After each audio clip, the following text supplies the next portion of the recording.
Aquí estamos en la calle 80 con carrera 30, un grupo de encapuchados patrocinados por una alta consejería presidencial. Venía pasando y veo que se está haciendo un mural, aparentemente por falsos positivos.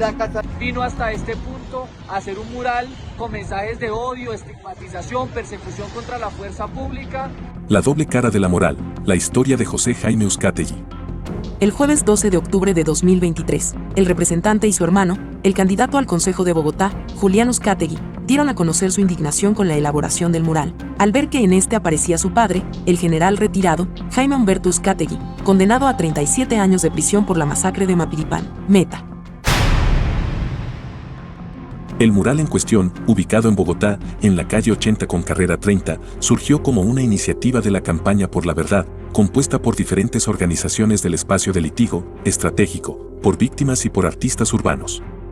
El mural se titula ¿Quiénes dieron la orden para? Y busca que las personas que aparecen en él sean llamadas a comparecer ante la Jurisdicción Especial para la Paz, para que hablen con la verdad sobre el macrocaso 8, crímenes cometidos por la fuerza pública, agentes del Estado en asociación con grupos paramilitares o terceros civiles en el conflicto armado.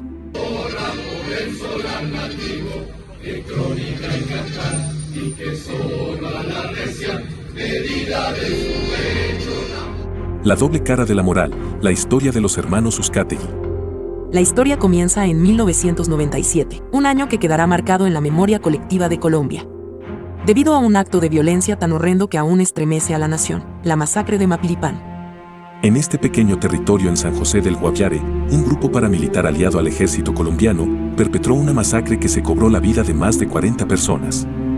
Lo que hace que esta historia sea particularmente inquietante es que el padre de José Jaime Uzcategui, José Humberto Uzcategui, ocupaba un alto cargo en el ejército en ese momento. Aunque se encontraba en Villavicencio en el momento de la masacre, se descubrió que los paramilitares habían colaborado estrechamente con hombres del batallón, Joaquín París, para llevar a cabo este acto atroz. Y aquí es donde la figura del padre de Uzcategui se vuelve incriminatoria. Lo que se destapó fue que tanto Uzcategui, padre, como el comandante del batallón París, Hernán Orozco, supieron del plan macabro desde el 15 de julio. Sin embargo, no tomaron medidas adecuadas para evitar la masacre. La fuerza pública se envió al lugar 5 días después, cuando los paramilitares ya se habían retirado. Hernán Orozco también fue condenado a 40 años de prisión, pero como suele suceder en ciertos círculos, Orozco se esfumó y se encuentra residiendo en Estados Unidos. Lo que agrega un matiz aún más oscuro a esta historia es que, en el mismo día de la entrada de los paramilitares en Mapiripán, el juez local se comunicó con Hernán Orozco, quien, en lugar de tomar medidas para evitar la masacre, le dijo al juez que llamara a Uzcategui. Esto sugiere una coordinación más profunda de lo que se había creído previamente. Este oscuro episodio de la historia del conflicto armado en Colombia deja una huella indeleble en la memoria colectiva del país.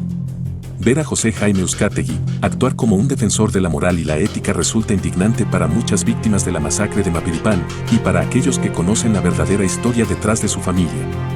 En última instancia, esta historia nos recuerda que la política a menudo es un terreno en el que la moralidad y la ética se desdibujan, y que es esencial que los líderes rindan cuentas por su pasado y sus acciones. La doble cara de la moral de Uzcategui es un recordatorio de que, a veces, las apariencias pueden ser engañosas y que la verdad siempre acaba por salir a la luz.